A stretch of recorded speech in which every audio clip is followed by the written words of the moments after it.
अस्सलाम वालेकुम नाज़रीन, मैं हूं फ़ाहद हुसैन और ये है रेड जोन फाइल्स। आज फाइनेंस मिनिस्टर ने इकोनॉमिक सर्वे बाकायदा तौर पर लॉन्च कर दिया। उसमें जो आदाद व शुमार पेश किए गए मोरलेस तो एक्सपेक्टेड ही थे, और जो उसके जो ब्रॉड ट्रेंड्स थे जिनमें आज वज़ीर ख़जाना ने बात की वो भी जो थे वो एक्सपेक्टेड ही थे।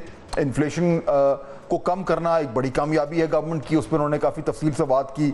जो मैक्रो इकनॉमिक इंडिकेटर्स हैं अदरवाइज, चाहे वो एक्सचेंज रेट की स्टेबिलिटी हो या रेमिटेंसेस का बढ़ना हो, इंटरेस्ट रेट्स का कम होना हो, IMF प्रोग्राम के ज़रिए जो एक ओवरऑल इस्तेहकाम आया है, ये तमाम वो चीज़ें हैं जो बिल्कुल जाहिर हैं। और एक तरीके से गवर्नमेंट उनको उनके हवाले से जब वो कुछ क्रेडिट क्लेम करती है तो उनका क्रेडिट बनता भी है। लेकिन उसके साथ साथ बहुत सारे ऐसे चैलेंजेस हैं जो हमारे सामने हैं। अब फाइनेंस मिनिस्टर आज जो प्रेस कॉन्फ्रेंस कर रहे थे उसमें उन्होंने बहुत सारे सवालात के जवाब में कहा कि कल जो बजट आएगा तो उसमें चीज़ें जो हैं वो क्लियर होंगी। कल का जो बजट है वो बहुत ही अहम डॉक्यूमेंट है और उसकी बहुत सारी वजूहात हैं जिन पे आज हम बात करेंगे। हमारे पास 3 माहिरीन जो हैं वो हमें ज्वाइन कर रहे हैं, लेकिन उसमें जो एक कम से कम मेरी नज़र में जो एक बहुत अहम चीज़ है वो ये है कि देखना होगा कि ये जो साल, सवा साल, 1.5 साल, बल्कि मैं तो कहूँगा 2-2.5 साल का जो एफर्ट है जब से केयरटेकर गवर्नमेंट आई थी, और उससे पहले जब पिछली PDM गवर्नमेंट के आखिर में जब IMF का प्रोग्राम फाइनल हुआ था, तो तब से जो एक मैक्रो इकोनॉमिक स्टेबिलिटी का सिलसिला चला है उसकी जो रिजल्ट्स हैं वो तो हमें नज़र आ रहे हैं। मगर बड़ा सवाल अब यह है कि जो हमारा जो हदफ है, जो इमीडिएट टारगेट है कि हमें एक्सपोर्ट लेड ग्रोथ करनी है, क्योंकि जब तक ग्रोथ नहीं होगी तो जो इकोनॉमिक बेनिफिट्स हैं वो लोगों तक उस तरीके से विजिबल नहीं होंगे। तो चैलेंज तो है ये, और टारगेट भी है गवर्नमेंट का कि हमने ग्रोथ करनी है, लेकिन हमने ऐसी ग्रोथ नहीं करनी जिससे वही जो बूम और बस्ट का साइकिल होता है, क्या आपकी इंपोर्ट्स बढ़नी शुरू हो जाती हैं, फिर आपकी इन्फ्लेशन बढ़ती है, फिर आपके डेफिसिट्स बढ़ना शुरू हो जाते हैं। तो माजी में जिस तरह की ये एक इंपोर्ट फ्यूल्ड ग्रोथ थी, उससे हटकर अब गवर्नमेंट ये चाहती है कि एक्सपोर्ट लेड ग्रोथ हो, लेकिन उसके लिए बहुत सारी इस्लाहात करना ज़रूरी है। तो क्या इस बजट में हमें वो इंडिकेशन मिलेगी, वो सबूत मिलेगा कि गवर्नमेंट जो है वो वाकई में वो मुश्किल फैसले करने के लिए तैयार है जिनकी अब पाकिस्तान को ज़रूरत है? उसके लिए आपको एक बड़ी अहम चीज़ की ज़रूरत होती है। वो क्या है वो मैं प्रोग्राम में ज़रा जैसे हम आगे बढ़ते हैं तो बात करूँगा, लेकिन पहले मेहमानों का तारुफ कराऊँ। डॉक्टर आबिद सुलेरी हमें ज्वाइन कर रहे हैं, sustainable development policy institute STPI के सरबराह हैं, इकोनॉमिक एक्सपर्ट हैं और अपना बड़ा ज़बरदस्त कॉलम भी लिखते हैं। डॉक्टर फ़ारूक सलीम माहिर इक़्तिसादियात हैं, एनालिस्ट हैं और पाकिस्तान के लीडिंग कॉलमिस्ट में इनका शुमार होता है, और ख़ासतौर पे रिफॉर्म के हवाले से डॉक्टर साहब ने बहुत काम भी किया है, लिखा भी है, बात भी करते रहते हैं। अली खिज़र साहब हमारे तीसरे मेहमान हैं, बिजनेस रिकॉर्डर के मायनाज कॉलमिस्ट हैं, कमेंटेटर हैं, और इनके कॉलम्स का जो पॉलिसी पे बहुत ज़्यादा इम्पैक्ट होता है। आप तीनों का बहुत बहुत शुक्रिया। आबिद सुलेरी साहब, जो मेरे लिए जो चीज़ कम से कम इम्पॉर्टेंट है, जो या मैं देखना चाह रहा हूँ बजट में, या मैं उम्मीद कर रहा हूँ कि होगी, कि हमें कोई इंडिकेशन नज़र आए थे the government is ready to take tough decisions. जो इस्लाहात हैं, जो स्ट्रक्चरल रिफॉर्म्स की बात हर कोई करता है, बल्कि आज फिर जो है वो वज़ीर ख़जाना ने की, लेकिन बात करना एक अलग बात है और एक्चुअली उनको इम्प्लीमेंट करना वो एक अलग बात है। तो ये जो कल का बजट आ रहा है, इसमें what should we be looking out for, अगर हम ये जज करना चाहते हैं कि गवर्नमेंट वाकई में वो करने को तैयार है जिसकी इस वक्त ज़रूरत है हमें? जी फहद भाई शुक्रिया। देखिए, आज का जो इकोनॉमिक सर्वे है इसको आप डायग्नोस्टिक रिपोर्ट कह लीजिए या इसको आप पिछले बजट का प्रोग्रेस कार्ड कह लीजिए कि वो उस बजट को इम्प्लीमेंट करने के नतीजे में गवर्नमेंट का इम्तिहानी रिजल्ट जो है वो क्या निकला। अब अगर हम देखते हैं तो 2 इम्पोर्टेंट जो सेक्टर्स हैं वो हमें लगा कि वहाँ पे प्रोग्रेस नहीं हो सकी। पहला ज़राअत और दूसरा लार्ज स्केल मैन्युफैक्चरिंग का। ठीक। जब हम ज़राअत की तरफ देखते हैं तो हमें पता है कि एक तो पॉलिसी डिसीजन था पिछले वाला कि गंदम की स्पोर्ट प्राइस जो है वो, और मैं उसका हमेशा से हामी रहा कि उसको ख़त्म होना चाहिए, लेकिन जिस तरह से अनाउंस करके उसको जो है बाद में गंदम नहीं खरीदी गई तो उसने किसान की इनकम पे जो है वो इम्पैक्ट किया, जिसके नतीजे में जो अगली खरीफ की फसलें थी, चावल की, कपास की, कमाद की, वो उस पर इन्वेस्ट नहीं कर सका। तो नतीजतन एक ऐसा विशेष साइकिल आया कि सारी आपकी फसलें जो है वो मुतासर हुई, प्लस उस पर क्लाइमेट चेंज था।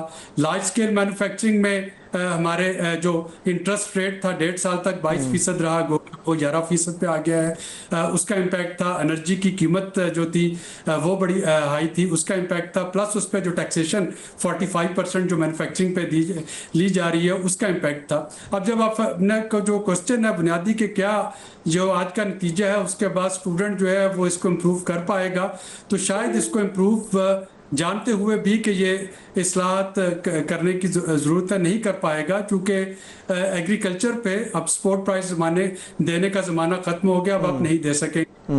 एग्रीकल्चर पे अब ये तो किया जा सकता है कि इन्वेस्ट करें हम क्लाइमेट स्मार्ट एग्रीकल्चर पे, मैकेनाइजेशन को बाईपास करके अब एग्रीकल्चर डिजिटलाइजेशन की तरफ जाएं, लेकिन अब उस पर सब्सिडीज नहीं दी जा सकती। जब हम इंडस्ट्री की बात करते हैं तो हमें याद रखना है कि IMF के 2 प्रोग्राम इस वक्त चल रहे हैं, एक जो कि क्लाइमेट चेंज का है जो कि 1 जुलाई से शुरू होगा, और दूसरा जो इसका एक्सटेंडेड फंड फैसिलिटी प्रोग्राम है।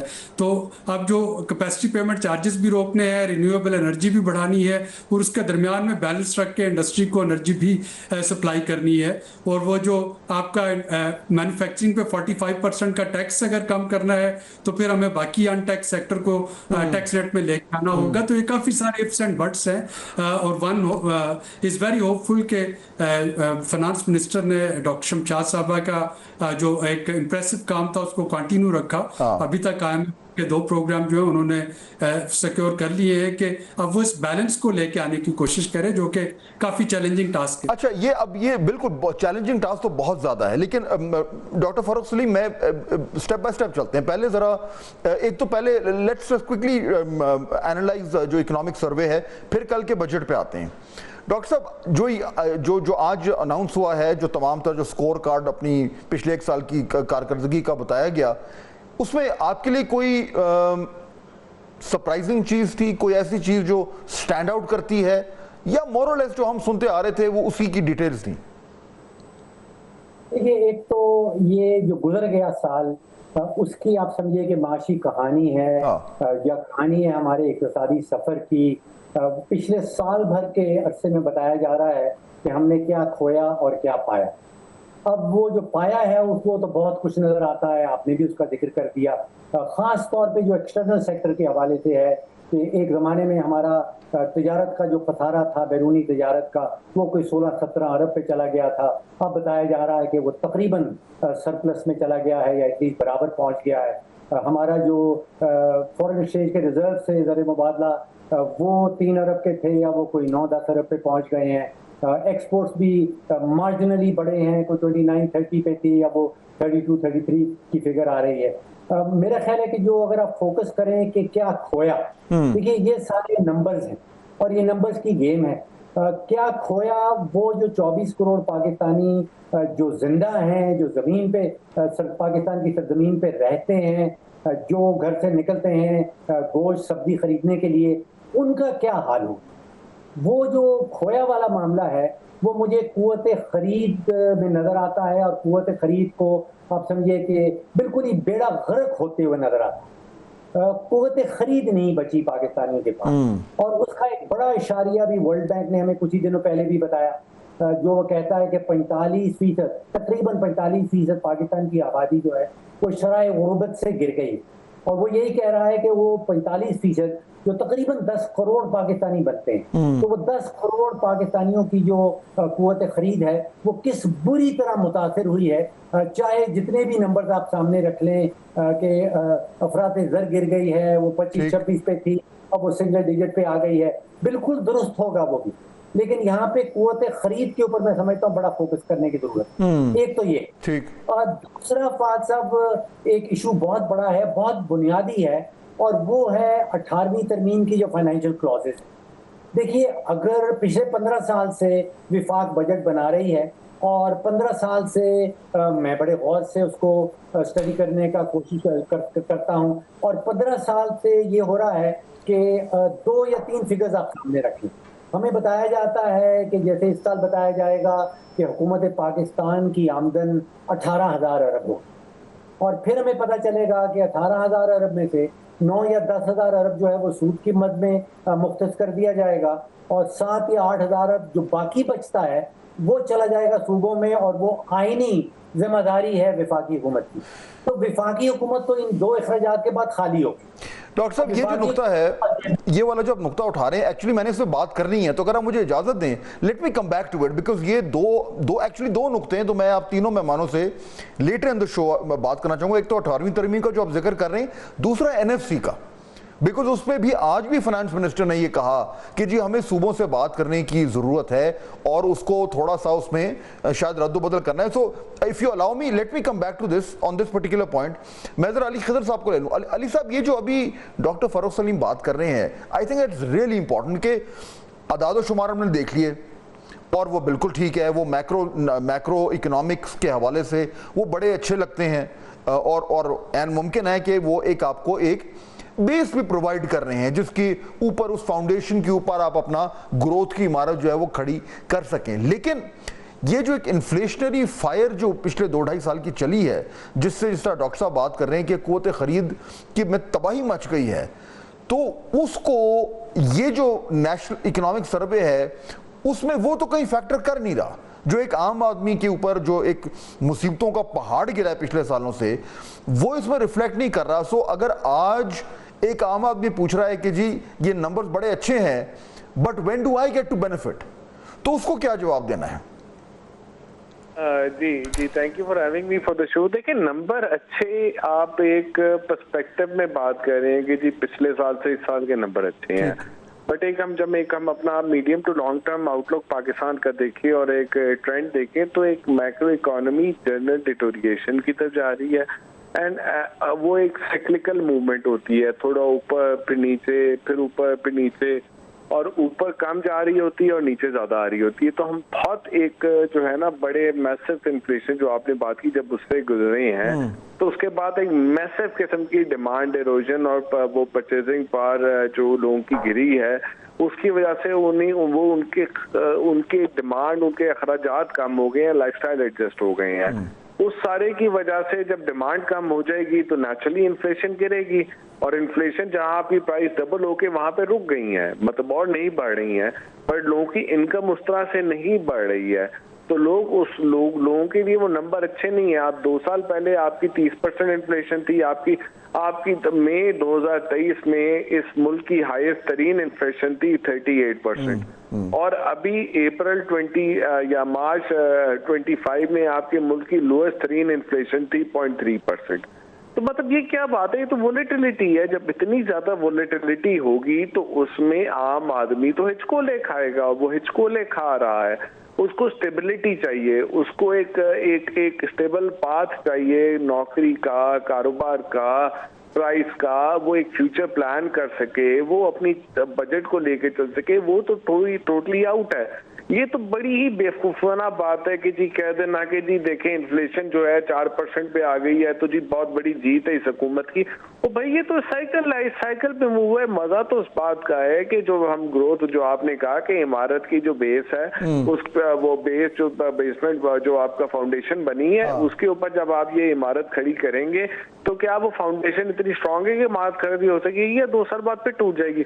मेरा जो अंदाजा है कि ये आपकी ये साइक्लिकल पॉइंट है, लो ग्लोबल कमोडिटी प्राइसेस हैं कि तेल की कीमतें कम है, उधर की कीमतें कम है, तो उसके बेस पे आपको और प्राइमरी फिस्कल सरप्लस रन कर रहे हैं, जो हमने टैक्सों को बहुत ज्यादा लगा के भी जो थोड़ी बहुत डिमांड रखी थी वो भी कटेल कर रही है। तो अगला साल तो ऐसे ही गुजरेगा, मे भी उसके बाद 1-2 साल की ग्रोथ आ जाए, बट फिर हम गिरे होंगे। तो मसला तो हमारा वहीं का वहीं गिरा है। हम तो इस घन चक्कर में पड़ गए हैं कि भाई 2 साल पहले ये था, 3 साल पहले ये था, तो भाई हम तो एक जनरल डिटोरिएशन में है, उसमें कोई कमी नहीं है। अच्छा, अगर उसमें कमी नहीं आ रही तो फिर I think that's an important point. Abid Suleri साहब, अब जरा इसी पे आ जाएं। देखिए, हमने अभी आप तीनों ने जो अपने कमेंट्स दिए हैं उनमें एक सर्टेन कॉमनैलिटी हमें नजर आ रही है कि ये जो कुछ अभी बताया जा रहा है, ठीक है, नंबर्स आ गए हैं, लेकिन अभी भी बहुत फ्लक्चुएट कर रहा है, अनसर्टन चीज़ है, हम वापस उसी साइकिल में जा सकते हैं, तो बड़ा ही नाजुक किस्म का एक इस्तेहकाम हमें नज़र आ रहा है जो किसी टाइम भी गड़बड़ हो सकता है। अच्छा, अब जो मैं पहले बात कर रहा था कि ये जो कुछ हुआ है इस साल सवा साल में या 2-2.5 साल में, पीछे से चलते हैं, उसके क्या वो इतना फाउंडेशन है कि उसके ऊपर हम कुछ आगे लेके चले? अब उसके लिए इस्लाहात की ज़रूरत है। हर शख्स ये बात करता है कि हमें जब तक वो रिफॉर्म्स नहीं होंगे तो ये वही बिजनेस एज यूजुअल रहेगा। अब उसमें 2 तरह के रिफॉर्म्स हैं, मैं let me try and divide it. एक है रेवेन्यू साइड, एक है एक्सपेंडिचर साइड। अब जरा पहले let's talk about the revenue side. पहले सबसे इंपॉर्टेंट चीज आबिद सुलैही साहब मेरे ख्याल में, I think you probably agree, is taxation reform. जब तक वो रिफॉर्म नहीं होगा, जब तक टैक्स नेट जो है वो बढ़ेगा नहीं। ये भी एक क्लीशे बन गया है, हर शख्स कहता है टैक्स नेट को बढ़ाओ, लेकिन ये कोई रॉकेट साइंस भी नहीं है। आपको पता है कि आपने रिटेल को लेके आना है, आपने एग्रीकल्चर को कर, ये सारी गिवन चीजें हैं, लेकिन इनके लिए आपको चाहिए करेज। तो क्या ये रिफॉर्म्स हमें होती नजर आ रही हैं? क्या आप कॉन्फिडेंट हैं कि ये जो क्रूशल रेवेन्यू साइड रिफॉर्म्स हैं वो ये गवर्नमेंट कर सकती है? और क्या कल के बजट में कोई उसकी रिफ्लेक्शन नजर आने का इम्कान है?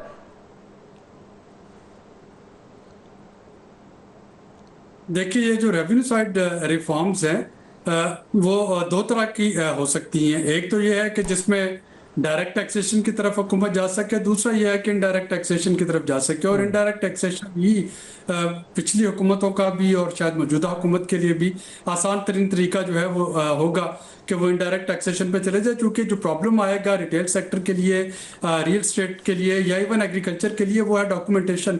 अब अगर आपने सारी लेजिस्लेशन सूबों में कर भी ली, मैं काश्तकार हूँ, आप कैसे प्रूव करेंगे कि मेरा जो प्रॉफिट और लॉस था वो क्या था, मैंने कितने की खाद इस्तेमाल की, कितने की मैंने पेस्टिसाइड या हर्बिसाइड इस्तेमाल की, कितना खर्चा मेरा डीजल पे हुआ, ट्रैक्टर पे कितना खर्चा मेरा पानी लगाने पे या बीज पे हुआ, और उसके बाद मुझे इनकम कितनी आई, तो उसी इनकम पे आप मुझसे टैक्स लेंगे ना। तो अगर ये सारी चीज़ें जो है ये अनडॉक्यूमेंटेड इकोनॉमी का हिस्सा है, बल्कि जो मेजॉरिटी ऑफ फार्मर्स हैं वो तो बेचारे उधार पे जाके लेते हैं आड़ती से, और आड़ती जो है उन पे रिटेल प्राइस के ऊपर कोई प्रीमियम लगा के 10-15% का अगली फसल पे चूंकि उसको पैसे चाहिए होते हैं, तो वो तो इस तरीके से दे रहा होता है। तो मुझे लगता है कि ये एग्रीकल्चर टैक्स जो है ये फिक्स टैक्स की सूरत में तो शायद ये कामयाब हो जाए, डायरेक्ट टैक्सेशन इनकम पे एग्रीकल्चर की वो कामयाब नहीं होगी। इसी तरीके से जब आप रिटेल पे आते हैं, रिटेल पे ताजर दोस्त स्कीम का हमने बहुत सुना, इवन POS जो है Tier 1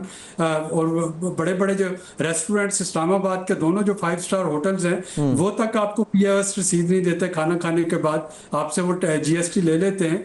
तो उसकी इम्प्लीमेंटेशन जो है कि FPR के पास उसकी कैपेसिटी मौजूद है कि उसको इम्प्लीमेंट कर अभी सब एक्चुअली नुकता तो यही है ना, देखिए अगर इनडायरेक्ट टैक्सेशन ही लगानी है तो ये तो फिर कोई बात ना हो ना, ये तो फिर उसमें तो फिर अमीर गरीब सब एक ही नेट में रगड़े जाते हैं। सो इनडायरेक्ट टैक्सेशन तो एक तरीके से शॉर्टकट हो गया, और उससे जो इकोनॉमिकली वीकर सेगमेंट है उसमें ज्यादा बोझ पड़ रहा है। तो गवर्नमेंट को तो एक्चुअली उसको तो अगर हमने कोई क्रेडिट देना है या खुद अपने आप को क्रेडिट देना चाहती है तो वो तो तभी होगा कि तब वो रिफॉर्म करे जिसमें वो सेक्टर्स या वो लोग जो नेट में नहीं है उनको लेके आए।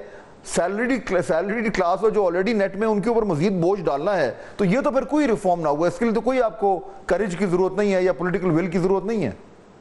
जी, हुकूमत दर हुकूमत जो है 2008 से हम सुनते चले आ रहे हैं कि हुकूमतों के पास इतने मिलियन अफराद का डाटा है जो कि टैक्सेबल उनकी इनकम है, उनका लाइफस्टाइल है, लेकिन टैक्स नेट में नहीं है। हर हुकूमत ये दावा भी करती है टैक्स नेट बढ़ाने का, लेकिन बदकिस्मती से ये चीज़ें जो हैं ये इम्प्लीमेंट नहीं हो पाती हैं सिस्टम की वजह से, जो स्टेटस को फोर्सेस की वजह से या वेस्टेड इंटरेस्ट की वजह से। और अभी भी आपके पास कोई इस तरह की वाज़ेह चेंज तो नज़र नहीं आई। जैसा कि मैंने कहा कि रेवेन्यू तो बढ़ाया जा सकता है, और इन 3 सेक्टर्स का जिसका आपने नाम लिया, शायद इन पर कुछ इनडायरेक्ट टैक्सेशन से मजीद रेवेन्यू आ जाए जिसकी वजह से सैलरी क्लास पर थोड़ा सा बर्डन कम हो सके। लेकिन ये बेस्ट केस सिनेरियो में भी रिग्रेसिव रेवेन्यू ही लगता है मुझे। इनडायरेक्ट टैक्सेशन, डायरेक्ट टैक्सेशन के लिए अभी भी बहुत कुछ करना बाकी है। नाज़रीन, ब्रेक का वक्त हो रहा है, वापस आएंगे तो प्रोग्राम को आगे बढ़ाएंगे। Do stay with us. Break के बाद खुशामदीद। डॉक्टर साहब देखिए ना, ये गवर्नमेंट जो है, let's talk about this government. मतलब मेरा ये मानना है कि जितनी स्पेस इनके पास है शायद पहले किसी के पास भी नहीं थी। आजकल देखे ना, एक तो वो जो एक सिविल मिलिट्री जो सारी गवर्नमेंट्स को मसले पड़े होते हैं वो इनके है नहीं। They have the perfect hybrid system working. Opposition से इनको कोई प्रेशर है नहीं, उनके अपने मसले पड़े हुए हैं। इंटरनेशनली इंडिया के साथ की जीत के बाद एक वैसे ही फील गुड फैक्टर आया हुआ है। गल्फ कंट्रीज हो, चाइना हो, दीगर इंपॉर्टेंट प्लेयर्स हो, वो भी हेल्प कर रहे हैं। यानी इससे आइडियल सिचुएशन तो किसी गवर्नमेंट को मिल ही नहीं सकती अगर वो कोई मीनिंगफुल रिफॉर्म करना चाहें। तो अगर फिर भी नहीं ये रिफॉर्म हो पा रहा जिसका आबिद सुलैही साहब जिक्र कर पा रहे हैं, तो देन तो the situation will be very worrying for the government and more so for the people of Pakistan. हाँ साहब, मेरा ये ख्याल है कि जब तक बीमारी का सही डायग्नोसिस ना किया जाए उस वक्त वो बीमारी दूर नहीं हो सकती। मैंने ये देखा है, अभी आपके प्रोग्राम में भी यही देख रहा हूँ कि तकरीबन 90% वक्त जो है वो हम सर्व करते हैं कि टैक्स नेट किस तरह बढ़ाना है, टैक्स का बोझ किस तरह बढ़ाना है। मेरे नज़दीक असल बीमारी जो है वो हुकूमती अखराजात हैं, असल बीमारी टैक्स नहीं है या टैक्सेस की कमी नहीं। और ये मैं इसलिए कहता हूँ कि आप हुकूमत के अपने अदाद शुमार उठा के देख लीजिए। आज से कोई 13-14 साल पुराना बजट निकाल दीजिए, आप 2010 का बजट निकाल, उसमें हुकूमत का टैक्स कलेक्शन का अपना हद जो है वो 1000 अरब था। और पिछले साल हमें हुकूमत ने खुद बताया है कि उसके खजाने में 12,000 अरब के टैक्सेस जमा हो गए। तो आप सोचिए कि टैक्सेस तो बड़ी तेजी से बढ़े हैं, 1000 अरब से 12,000 अरब पे पहुंच गए। और हम अभी भी यही नारा लगाते हैं कि टैक्सेस कम है, टैक्स नेट नहीं बढ़ रहा। असल बीमारी जो है वो हुकूमती अखराजात। अब आप सोचिए कि तीन हुकूमतें हैं, तीनों हुकूमतों के रिकॉर्ड देख लें, PMLN भी आई है, PTI भी आई है और पीपल्स पार्टी भी आई है। सिर्फ बिजली के शोबे में कोई 2400 अरब का नुकसान। PIA में इन्होंने टिकटें बेची हैं, जहाज चलाते हैं, 830 अरब का नुकसान है। सुई नॉर्दर्न, सुई सदर्न दोनों कंपनियां इन्होंने बैंकरप्ट कर दी हैं। अगर गंदम खरीदने जाते हैं, पैस्को का इदारा है, उसमें 900 अरब का नुकसान है। तो अब हुकूमत क्या कह रही है कि आप और मैं और टैक्स नेट बढ़ाया जाए और आपके ऊपर टैक्स बोझ बढ़ाया जाए, और वो जो टैक्स हुकूमत वसूल करेगी वो PIA में डुबो दिया जाएगा, वो बिजली के सेक्टर में डुबो दिया जाएगा, वो पाकिस्तान स्टील में डुबो दिया जाएगा। तो ये कुछ बनता नहीं। अगर बीमारी दिल की है और आप इलाज जिगर का करते चले जाएं तो फिर वो तो कभी भी सेहतयाबी नहीं हो।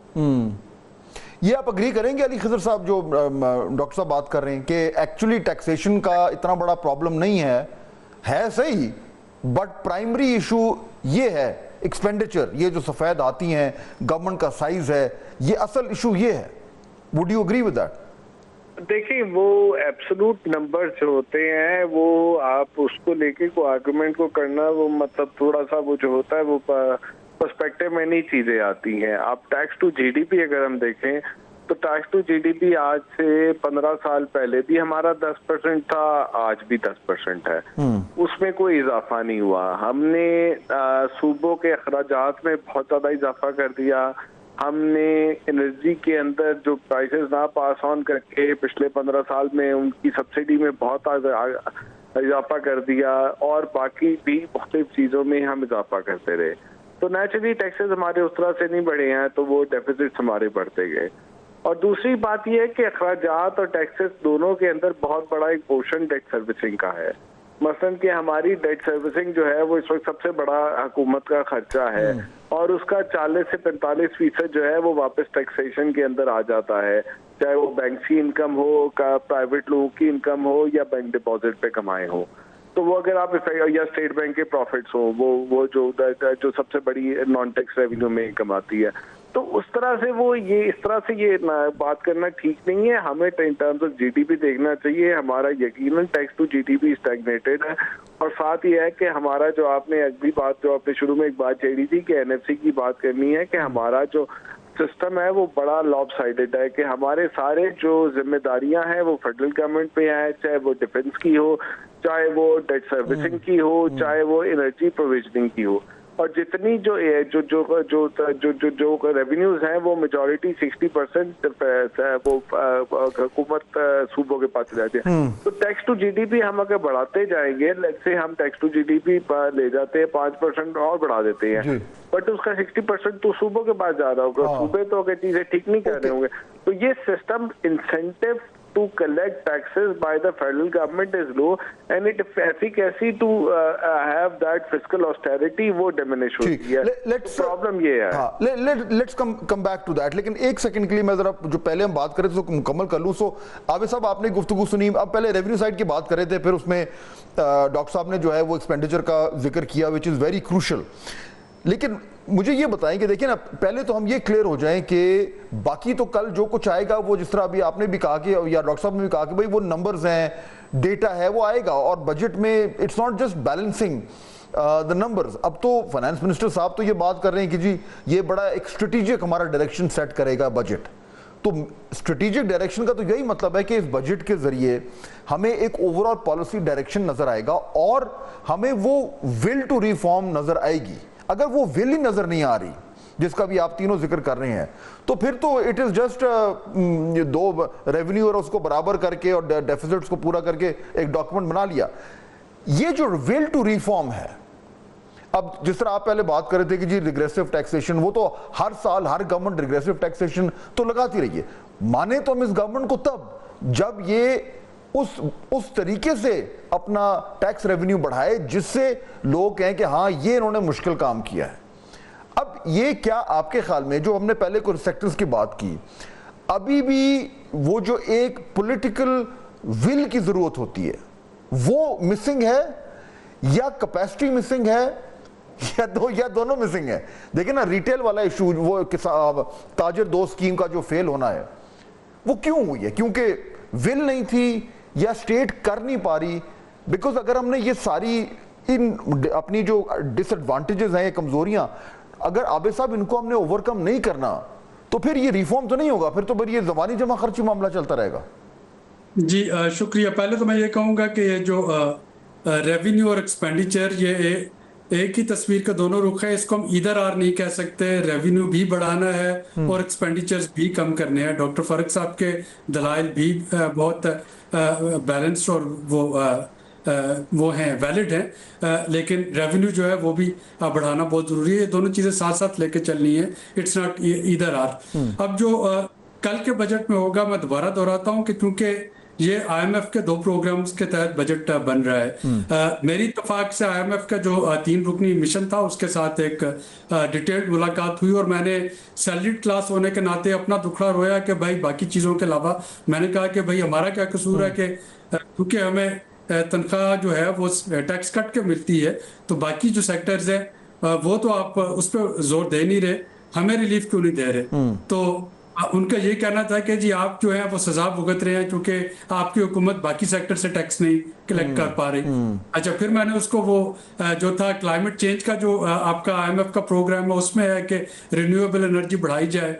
जो आपका दूसरा प्रोग्राम है कन्वेंशनल, उसमें है कि एनर्जी सरप्लस बढ़ाया जाए, जिसका मतलब है कि सोलर पैनल का फार्मूला जो है उसको भी थोड़ा सा छेड़छाड़ की जाए और सोलर पैनल को डिस्करेज किया जाए। तो जब मैंने इस चीज़ की उनसे बात की तो उसने कहा कि जी ये आपके लेगेसी पेमेंट चार्जेस हैं, जब तक लेगेसी पेमेंट चार्जेस जो है वो क्लियर नहीं होंगे, आपके रिन्यूएबल एनर्जी का अपटेक जो है वो एनर्जी सरप्लस में इजाफा करता रहेगा।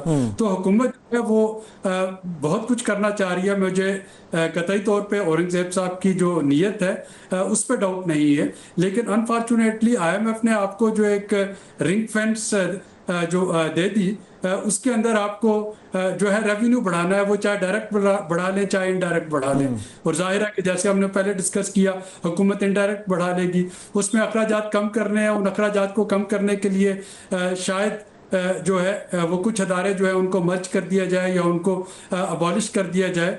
आपने देख लिया IMF का जो फ्रेमवर्क आया था, अगले 2 सालों में भी कोई प्रोसीड नहीं है प्राइवेटाइजेशन से, उनको फोर्स ही नहीं कर रहे क्योंकि बड़ी रकम आपको प्राइवेटाइजेशन से आएगी।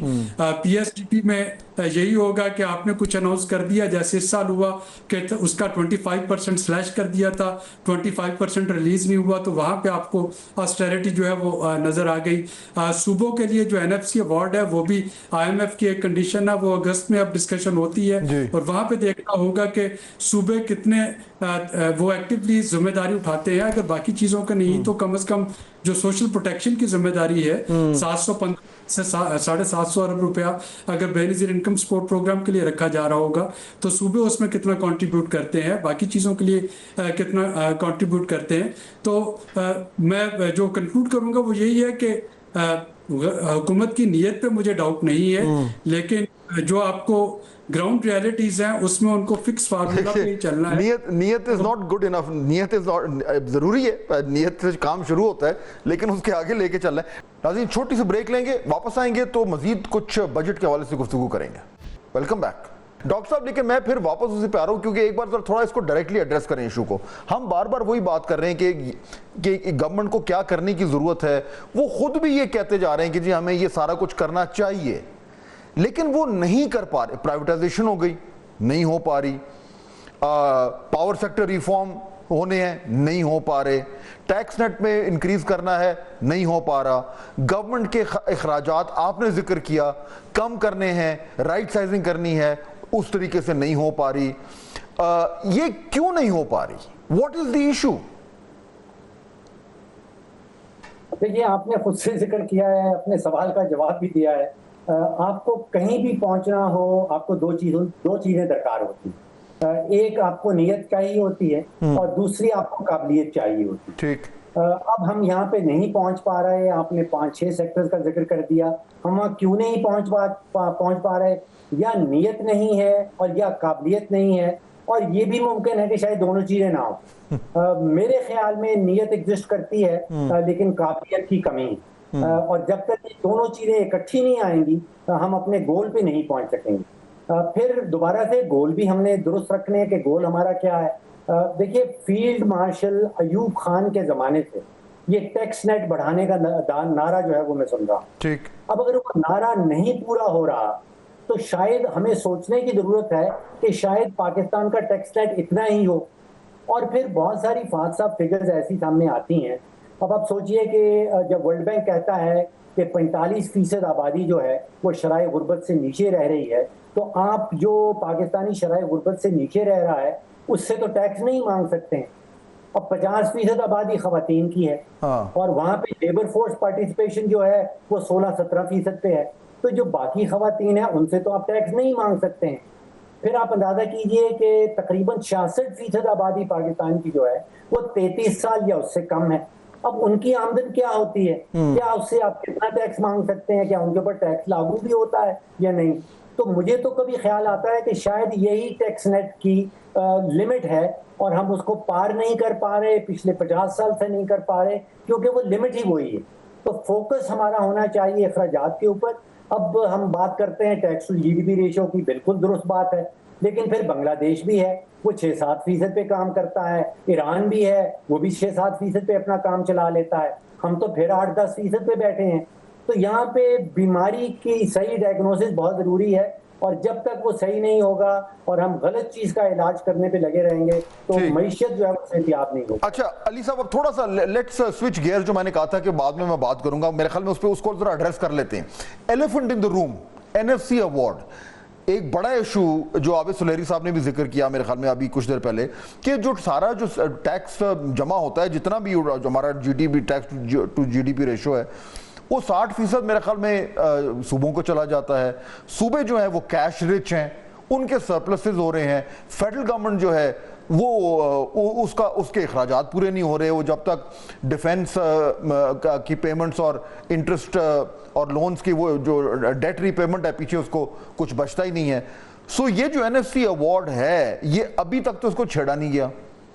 अब आपके ख्याल में इस गवर्नमेंट में और ये जो इस टाइम प्रोविंसेस में जो लीडरशिप है, आपको लग रहा है कि ये चेंज हो सकता है और फेडरल गवर्नमेंट का ये एक्चुअली दुरुस्त है ये बात कहना कि जी इसको चेंज करें ताकि फेडरल गवर्नमेंट के पास थोड़े से पैसे वापस आए? जी, मेरे ख्याल में इसको चेंज करना तो बहुत जरूरी है, और चेंज करने के ये तरीके नहीं सिर्फ एक हो सकता कि जी फेडरल गवर्नमेंट उनके वो शेयर को कम कर दे। मेरे ख्याल है वो कॉन्स्टिट्यूशनली पॉसिबल भी नहीं है। जो किया जा सकता है कि बर्डन वो शेयर कर सकते हैं डेट का। बहुत सारा डेट जो है वो फेडरल गवर्नमेंट की बुक्स पे आता है, वो ट्रांसफर हो जाना चाहिए प्रोविंसेस के ऊपर। और बहुत सारी सब्सिडीज तो आहिस्ता आहिस्ता वैसे ही खत्म होती जा रही हैं। तो ये कुछ चीजें हैं जिसको करना पड़ेगा। फिर गवर्नमेंट ने जो नए टैक्सेस लगा रही है वो आप देखिए लेवी की शॉप में ही लगा रही है। तो वो लेवी की शेप में जो टैक्सेस लगा रहे हैं, चाहे वो क्लाइमेट के ऊपर हो, कार्बन लेवी जिसमें आ जाएगा, या फिर वो आपकी पेट्रोलियम लेवी भी हो, ये सारे फेडरल गवर्नमेंट के होते हैं। तो वो टैक्सेस को नहीं डाल रही, थोड़ा गवर्नमेंट इस तरह मनूवर भी कर रही है उसके साथ उसको ट्रीट करने के लिए। तो ये चीजें होनी चाहिए। बाकी आपका सवाल कि जी क्या ये प्रोविंसेस इसको एग्री करके कुछ चेंजेस देंगे, तो मेरा नहीं ख्याल कोई प्रोविंसेस का कोई इंसेंटिव है इसमें इनको एग्री करने का। प्रोविंसेस चाहे हुकूमत ए की हो, बी की हो या सी की हो, प्रोविंसेस जो है कैश का हो है वो कभी भी नहीं अपने आप को चेंज करने की करेंगे। और ये मेरे लिए ख्याल में ये हो पाएगा। यहाँ पे लड़ाइयाँ हो जाएंगी इनकी पॉलिटिकल पार्टीज की और एस्टेब्लिशमेंट की, और वो एक और हिजान की कैफियत हो जाएगी।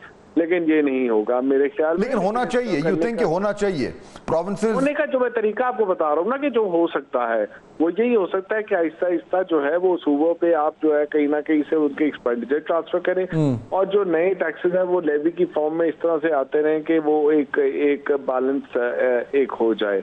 और दूसरा, बहुत सारे सूबे जो है वो सूबों ने, जैसे आपने एग्रीकल्चर के पर टैक्स है वो सूबों का लेने का है। आपकी सर्विसेज 60% ऑफ द जीडीपी है, जबकि सर्विसेज टैक्स जो है वो जीडीपी में बहुत थोड़ा कंट्रीब्यूशन है। तो बहुत सारी सर्विसेज हैं जिसके ऊपर टैक्स नहीं होता, और बहुत सारी इनकम एवेन्यूज हैं, जैसे लैंड के ऊपर टैक्स नहीं होता, आपका ये एग्रीकल्चर पे नहीं होता। तो ये सूबों के डोमेन है जिसमें टैक्सेस को बढ़ाया जा सकता है। ठीक है, अली खजर साहब आपका बहुत शुक्रिया, आबिद सुलेहरी साहब, डॉक्टर फर्रुख सलीम साहब, आप तीनों का बहुत शुक्रिया। नाज़रीन, इस तरह जहाँ से मैंने प्रोग्राम शुरू किया था मैं वहीं पे ख़त्म करना चाहूँगा कि ये एक बहुत बड़ी अपॉर्चुनिटी भी है गवर्नमेंट के लिए, और उसके साथ साथ ये गवर्नमेंट का टेस्ट केस भी है, ये जो बजट आ रहा है। क्योंकि ये बात बिल्कुल क्लियर हो गई है कि अगर हमने उस तरह की ग्रोथ हासिल करनी है जो एक्सपोर्ट लेड हो, तो उसके लिए बिजनेस एज यूजुअल नहीं चल सकता। उसके लिए हुकूमत को बहुत सारे ऐसी इस्लाहात करनी पड़ेंगी जिनके हवाले से वो बातचीत तो बड़े अरसे से कर रही है, लेकिन ज़मीन पर वो होते नज़र नहीं आ रहे। उसके लिए पॉलिटिकल विल चाहिए, उसके लिए करेज चाहिए, उसके लिए विजन चाहिए।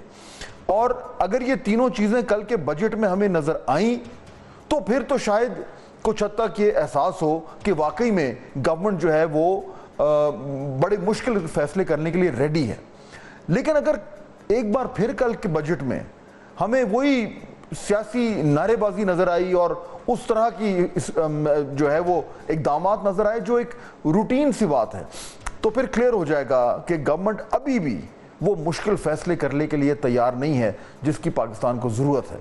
उम्मीद करते हैं कि इस वक्त गवर्नमेंट के पास वो करेज और कन्विक्शन आ चुका है जिसकी बुनियाद पर वो जो डीप सीटेड स्ट्रक्चरल रिफॉर्म्स हैं उनको करने के लिए तैयार हो जाए और उन्हें फौरी तौर पर अमली जामा पहनाना शुरू कर दें। आपसे मुलाकात होगी कल। अल्लाह हाफ़िज़।